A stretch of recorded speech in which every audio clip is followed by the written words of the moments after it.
របៀបស្នើសុំមូលបទានប័ត្រនៅលើ FTB Corporate Internet Banking ជំហានទី1សូមចុចលើសញ្ញាដែលបានបង្ហាញក្នុងវីដេអូណែនាំដើម្បីចាប់ផ្ដើមជំហានទី2សូមចុចលើ Service និងចុចស្នើលើ Request Bank Check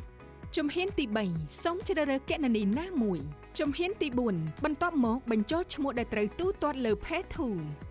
ជំហានទី5បន្ទាប់មកបញ្ចូលចំនួនទឹកប្រាក់កម្រៃសេវានិងធ្វើការគណនាដោយស្វ័យប្រវត្តិ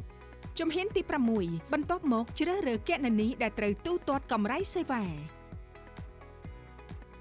ជំហានទី7បន្ទាប់មកជ្រើសរើសទីតាំងសាខាដែលនៅជិតអ្នកដើម្បីមកទទួលយកមូលបទានប័ត្រដែលបានស្នើសុំជំហានទី8សូមជ្រើសរើសប្រភេទមូលបទានប័ត្រជំហានទី9សូមបញ្ចូលគោលបំណងជំហានទី10សូមចុចលើ Submit ជំហានទី11សូមបញ្ចូលលេខសម្ងាត់ប្រតិបត្តិការរួចចុចលើ Submit ជំហានទី12ការស្នើសុំមូលបទានប័ត្របានបញ្ចប់ដោយជោគជ័យហើយលោកអ្នកអាចអញ្ជើញមកទទួលយកមូលបទានប័ត្រនៅសាខាដែលលោកអ្នកបានជ្រើសរើសស្នើសុំ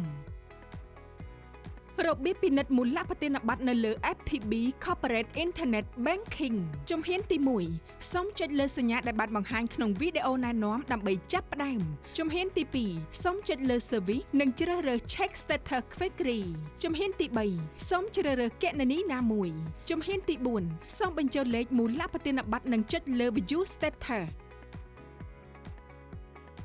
ជំហានទី5ព័ត៌មានលម្អិតអំពីមូលបទានប័ត្រត្រូវបានបង្ហាញ